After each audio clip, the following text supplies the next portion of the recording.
Hey everyone, Chris here with Zone Zero California, and right now I am at the entrance to the Highland Park neighborhood, but more importantly at the bottom of Mount Washington. And of course we're doing these videos going on the ground to these very high fire hazard severity zones to point them out, raise awareness, and bring attention to these Zone Zero regulations. Why?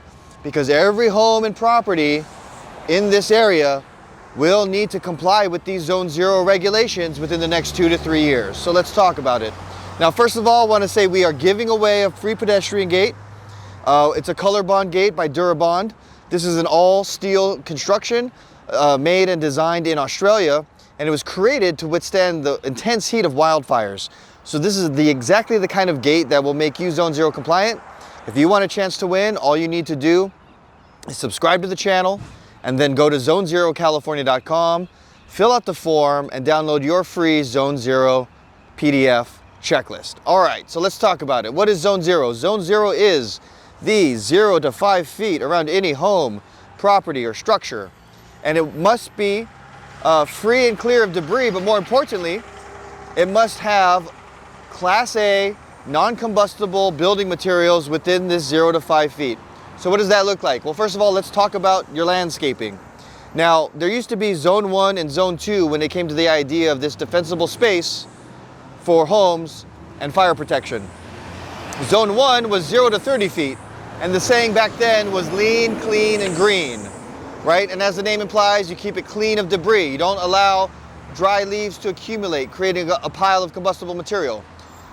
You keep it green, you keep it watered, you keep it so that it doesn't, again, dry out and become combustible, right? And you keep it lean, meaning you don't have extra things, material, debris piling up in your yard, at least in that 0 to 30 foot range. Well, now with Zone Zero, there's an intense focus on the 0 to 5 feet immediately around your home. So when it comes to landscaping, that may mean converting your grass to gravel. If you have a tree right next to your home, providing shade, this has probably been the biggest source of pushback and contention through the regulatory process. These trees in places like Southern California, Los Angeles, San Diego, provide a much needed source of shade, of natural cooling. I've seen some studies that show these trees can cool temperatures effectively by amount of 50 degrees, right? And what does that do? That lowers your energy costs. If you have an older home with no central air, you're going to be reliant upon this natural shade to cool your home during these heat waves.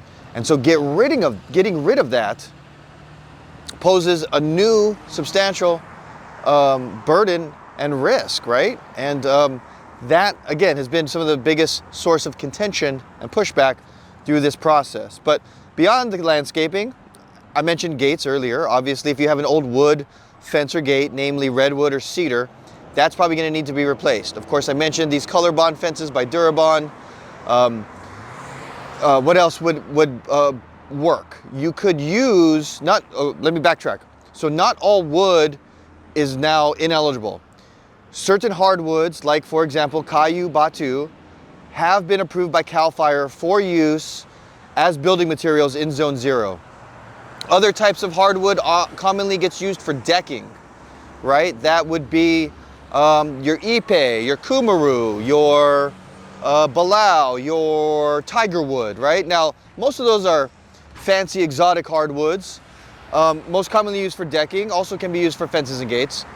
But the great thing about a wood like a Kayu Batu or a balau is that it's much more affordable compared to those other exotic hardwoods. And the great news, it's been approved. Okay, so speaking of decks, right? Obviously, if you have a deck or patio and that's made of wood, specifically redwood, that may need to be addressed. Again, it might be about switching your redwood for hardwood.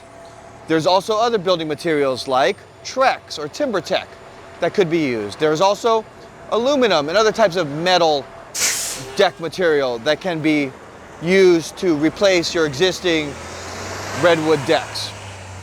Okay, next we have our siding. Now, we've been driving around some of these older Los Angeles neighborhoods, have a ton of craftsman houses, right? These craftsman style houses all have wood siding. If you have other mid-century style homes, those can have a wood siding. So if you have wood siding, you may now be burdened with the undertaking of essentially replacing the siding on your entire home.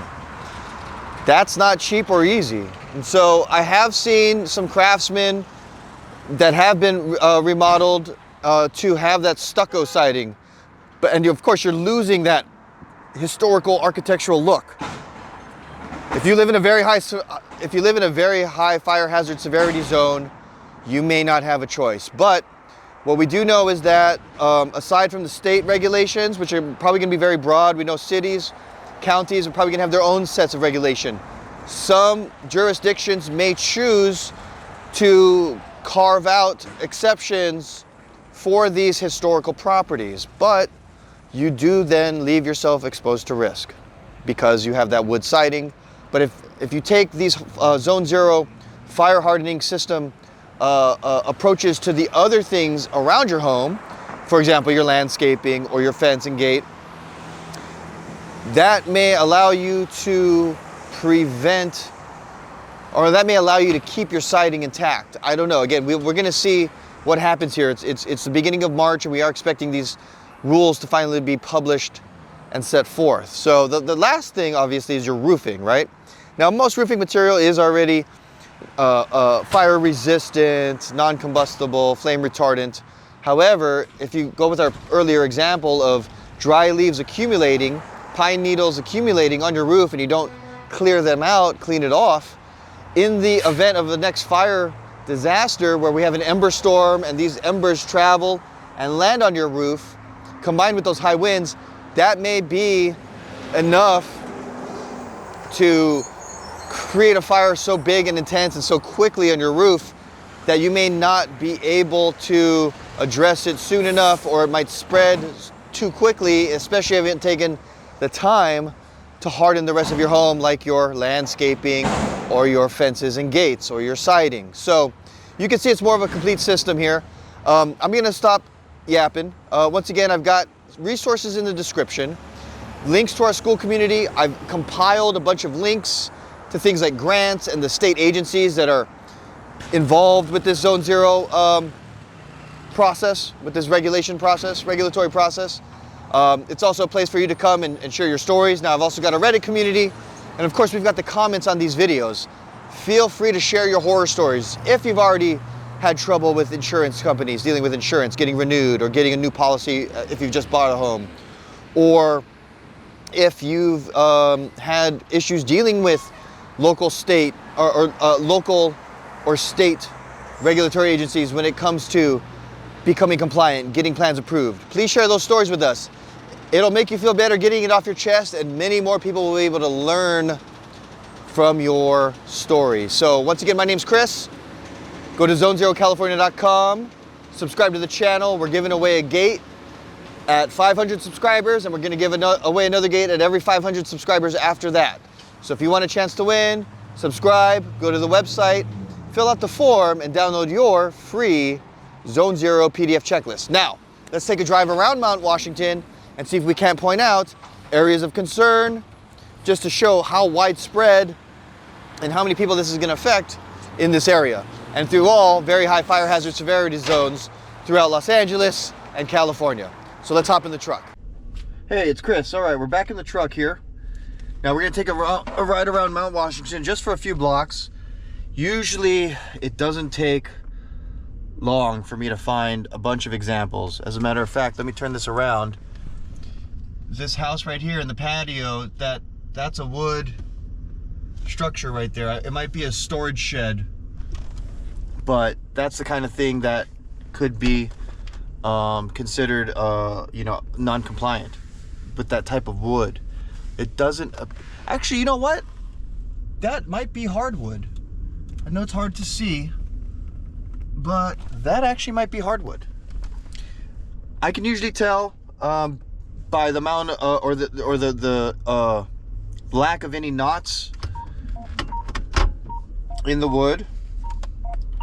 That's usually, let me turn that off so we don't get any noise distractions. That's usually what you know, one benefit of the hardwood is that there's no knots. All right, so okay, we're gonna take a drive around. Now this is Mount Washington again. Sometimes I show the map of like, hey, this is where the thing is. But listen, if you're in Mount Washington, if you're in Highland Park, if you're in Glassell, Highland Park, Glassell Park, any of these areas, you're all in the red here. And the topography usually overlaps with being on a hill. So, all right, here we go. So I'm gonna roll down my window here. But look at this. You got a wood fence right here between the properties. And see how by the time it gets back there, you're within 5 feet of like the house or the garage? That's a perfect example. Here's a craftsman court, craftsman style home, wood siding. Notice the wood rails here.